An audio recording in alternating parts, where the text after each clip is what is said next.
Guramaga, thank you very much, Cahirlock. This morning I'd like to raise two items.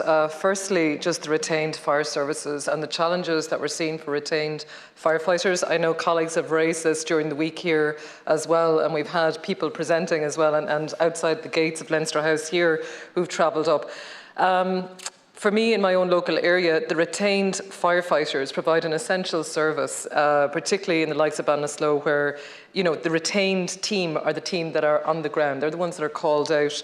And the challenges are, never mind infrastructure, they're so in need of an actual a proper new fire station, but actually just been able to get structured time off. And for an awful lot of people, particularly in rural and regional areas, you can have a lot of people from farming backgrounds that see this as supplementary income. You have an awful lot of people who are working their daytime jobs, 9 to 5. We even are very fortunate. We have women in the station in Ballinasloe. And that is a challenge to get women as well, involved and been able to give time.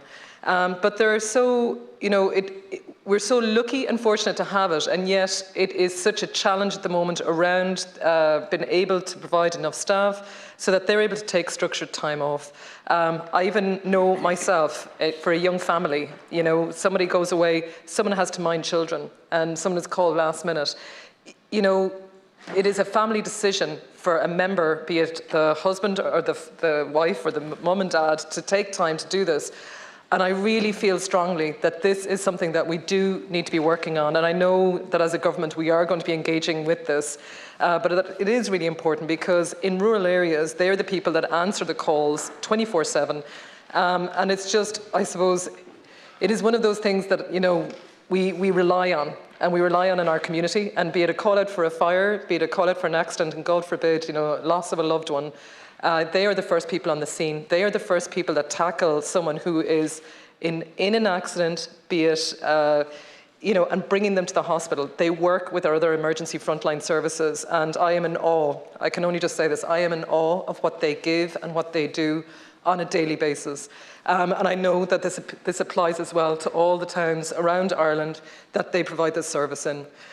Just finally, if I might, just active consent as well. The second item, Minister Simon Harris is involved this morning over the Department of Justice around launching this. And I really just want to talk about active consent being rolled out to secondary schools.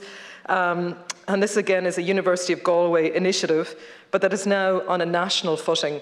There is funding coming to this from the Department of Further Higher Education, Research, Innovation and Science, and also to the Department of Justice and the Dormant Accounts Funds.